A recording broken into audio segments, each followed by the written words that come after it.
Nagagalak kong makalaro ka sa numero 1 balagtasan. Ang tanong, ang ibang pagparito sa kapatagan ay alam ng mga pinuno sa kagubatan? Alam ko na, sugo ka ni Barok. Ikaw ang tokang nautusan. Malamang may flip-top na sa bundok. Aba, hip-hop na si Tarzan.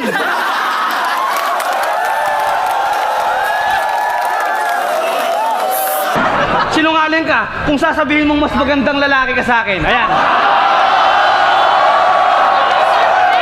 Ayan, ha? Maraming tao. Rick, tatanungin ko, ha? Sino mas pogi sa amin? Hindi ko narinig. Sino pogi sa amin?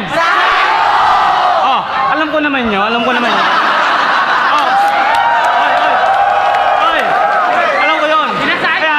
Huwag ka umiyak. Nanay mo nagsabi. Tao ba ako, inay? Muntik na anak. Naalala ko pa. Di ba dati nagtanong ka?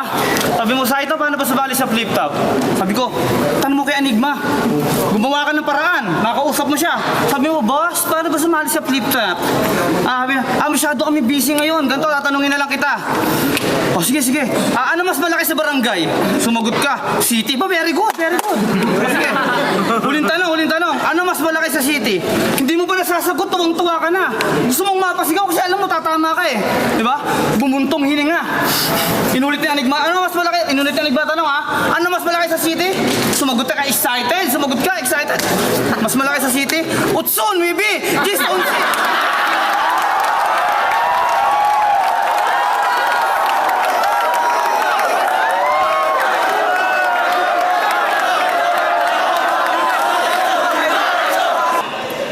Si Dilo, sus Ginoo ka dunghay. Alam mo nang ganyang mukha pinatay, lumabas ka pa ng balay. Dilo-dilo ka pang nalalaman, dilo-dilo ka dyan, untog ang ulo mo na, helo-helo ka dyan. Maaram ka na nga damuan, trabaho, unta sa uma, maganda ko ba na si Itay, makadto ka pa sa flip-top, sus Ginoo ka dunghay. Bugok, huwag mo akong daanin sa mga talata ni Barok. Nakakatakot yung boses mo, parang kinakatay na kanibal sa bundok. Huwag mong basta-basta ihambeng ang kakayahan mo sa alam ko. Baka nakakalimutan mong hawak ko ang mapa ng daan sa larong to. Gusto mong sumikat? Pagtayo ka ng mall na may swimming pool sa gubat. Tapos palitan mo yung pangalan mo, Ants, ang taong gubat.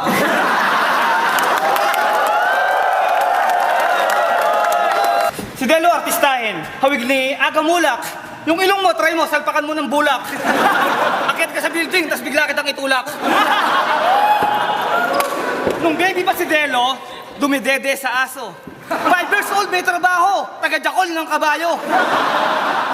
Nagbinata na si Delo, tumibok na ang puso. First time in love, pinag-grinder ang uso. Basilio, oo. Ikaw yung taong mukhang asong galing sa similya ng kabayong may trangkaso. Ang temano, sa kanto may nagkwento, gulpi saradong kamukha mo. Anong kaso? Nang boboso. Nagalit buong baryo, sa dami ng kumulata, 2 matang malabo nagsarado. Sakto! Parang pinalo ka ng 2 higante yung poste ng Meralco. Basilio, pakiusap, lumayo ka. Bigyan mo ako ng espasyo. Baka may kumuha ng letrato pa sikreto. Ayoko. Baka madamay pa ako sa atraso. Kumalat ang balita, si Delo raw namatay. Lumaganap ang chismis, inatake si inay. Patay, paano ang mga utang sa Bombay?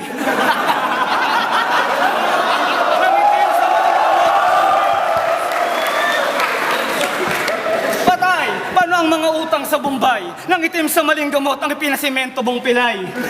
Wala ka ng fans, Delo. Iniwan ka na ng lahat. May kasabihan nga tayo, pakainin mo ng sapat at sustansyang walang katapat, laging tandaan, walang payat na mabigat.